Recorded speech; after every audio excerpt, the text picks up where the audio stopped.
As I'm speaking and doing this video, Braves are killing the Phillies 8-1. Kind of expected that tonight, but then again, it's Spencer Strider on the mound, not one of their worst bullpen, not one of their worst pitchers, but it's definitely not one of their best ones.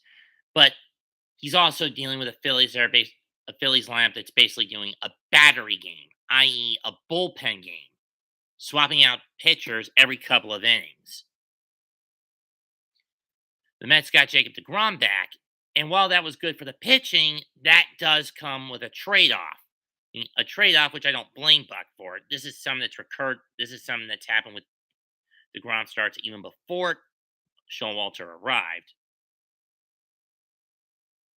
Yankees had a good deadline, Patriot. I didn't mind the moves they made, and I'm glad they finally got Gallo off and got rid of Gallo for essentially peanuts. Shipping off to the Dodgers, though, I don't mind that. But back to the Mets.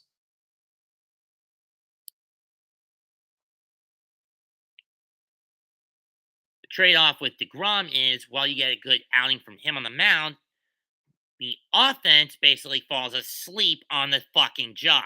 But again, this is something that I don't blame Buck for. This has happened. This has been going on long before Buck arrived this year.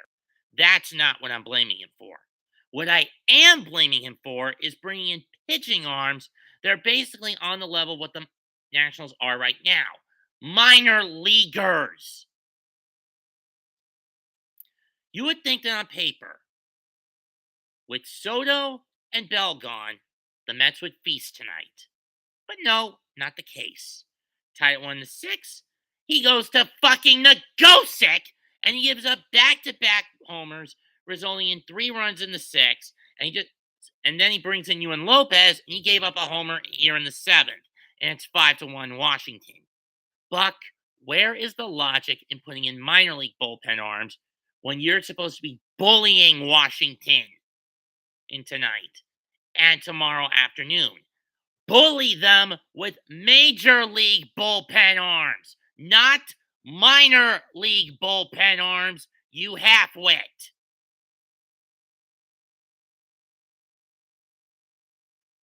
Now again, like I said, DeGrom, double-edged sword, good pitching at the expense of no offense. Not blaming him for that. Bullpen choices, I am blaming him for. This is a dumbass move I expect from Rojas if he was in this position last year. It kind of was, to be honest, but it was a lot smaller of a lead at this point in time. But that point being said, a slightly smaller lead. But that being said,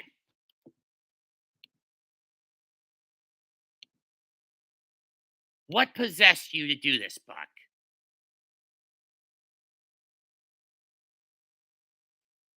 Now, while Jacob is off the hook for the loss tonight thanks to a Lindor solo bomb that tied the game, albeit briefly,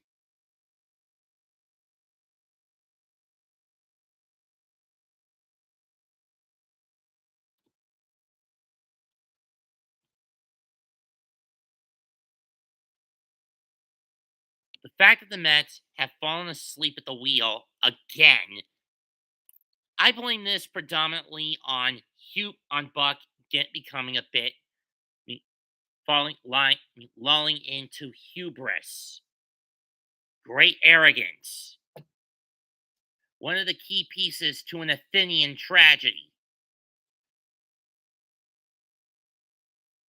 A great arrogance that leads to a massive mistake. And tonight, that mistake was putting the Gosick and Lopez in instead of getting someone like pulling in someone like Joely Rodriguez, Adam Ottavino,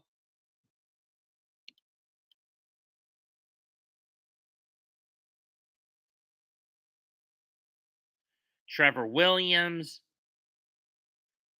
or even Tommy Hunter.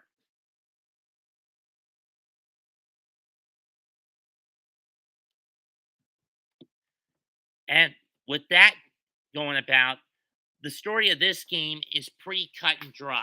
Missed opportunities by the Mets, bad Bad pitching decision, bad bullpen decisions, and the Nationals feasting on those bad pitching bullpen options.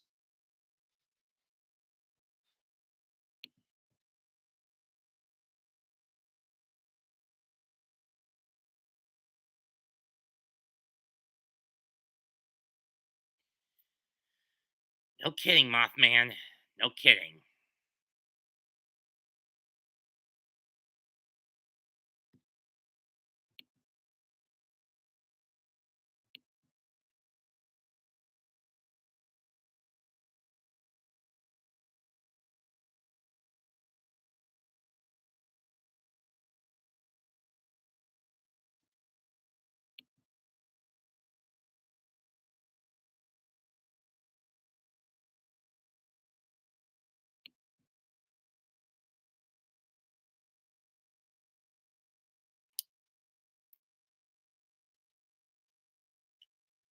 In any case, top of the eight, two out. Alonso coming up, and he's been shit tonight. Pop up and two strikeouts.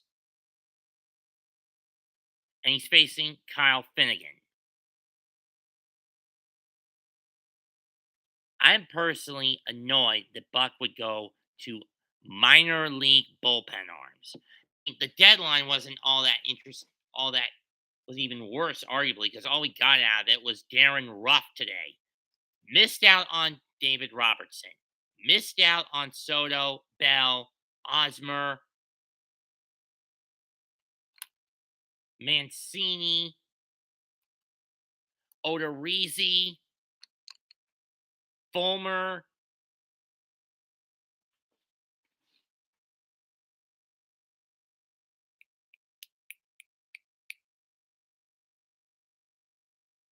Contreras, Hap.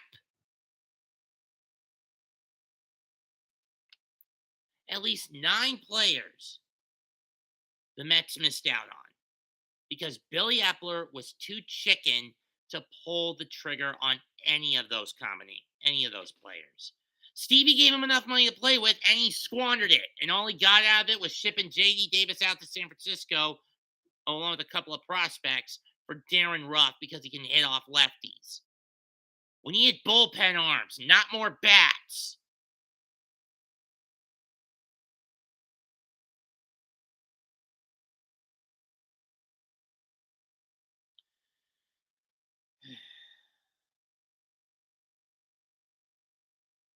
Then again, Billy Epler has fucked up on us before. I mean, remember 20 or so years ago when we brought him in and he picked Art Howe as the manager of the Mets from '03 to '04? How did that pan out, folks? Oh, wait, I remember. We sucked. A combined 137 and 190 and 186 in Howe's tenure. You were that horrible. Plagued with injuries. Piazza was basically breaking down. We didn't have the proper combinations to keep a consistent run. Glavin didn't work up to snuff in his first 2 years as a Met.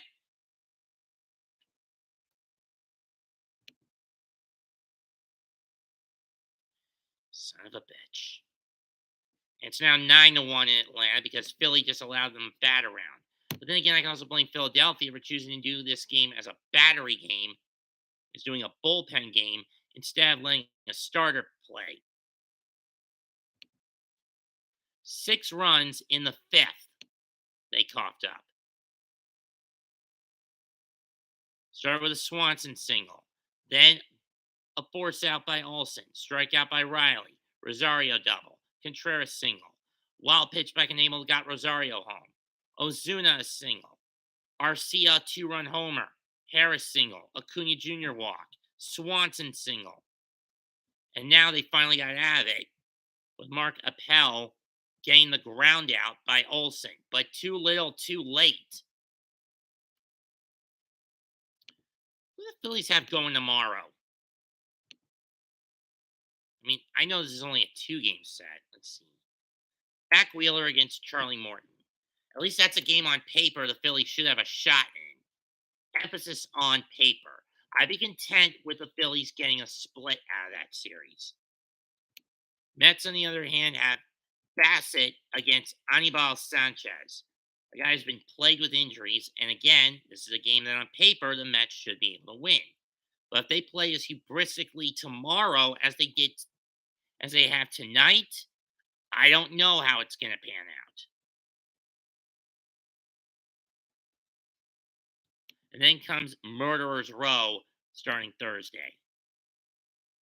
Cookie Carrasco on the mound against we don't know who. It'd probably either be Freed or Strider. No, Strider was pitching tonight. Never mind. It wouldn't be him. Walker on Friday night. Get the black caps out. Saturday afternoon, Scherzer. Saturday night, DeGrom.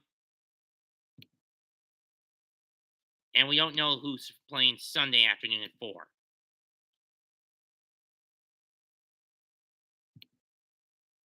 And then the Mets host the Reds, a team on paper they should kick the asses of, for 3. Then they get a day off. Where does Atlanta go from this? They go to Miami. No, wait, they're hosting. They go to Boston for. They get a day off, and then they go to Boston for 2. And given how seesaw the Sox season has been, I don't know if they're going to be able to beat Atlanta. Then they go to Miami on the 12th through the 14th. Well, we get Philadelphia that weekend.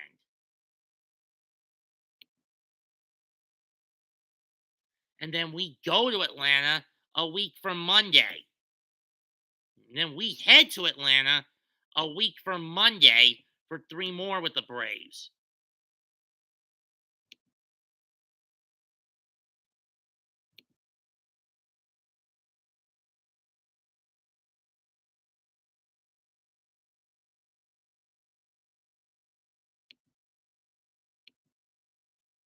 Oh, 4 more. Excuse me. 4. Sorry. Then it's off to Philly for another 5. For 4 there.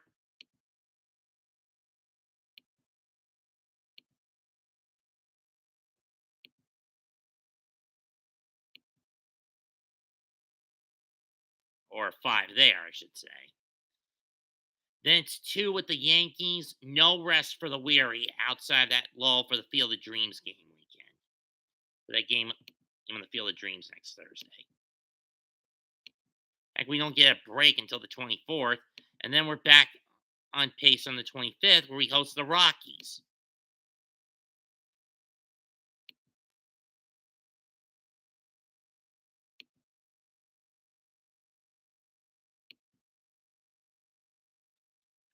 And then we get the Dodgers coming into town, a team we haven't beaten in a home series since 2012 or 13. I mean, we split them in 2015, but since then we haven't won a series against the Dodgers at home.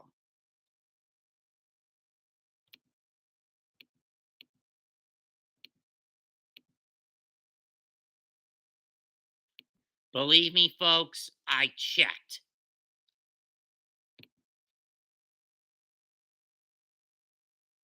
No super cool. I did not go to Matsuri. I live in the Carolinas. I don't live in Texas.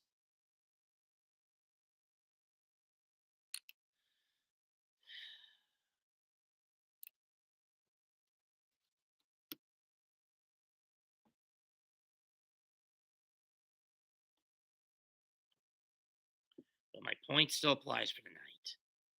You can't let this level of hubris bring them. Mets cannot let this level of hubris bring them crashing down to the earth like this, like it did tonight. They can get their heads out of their asses tomorrow. Wake the hell up. That's all I got for tonight. Leave a comment, smash the like, sub to the channel. That's 2128 signing out. Goodbye.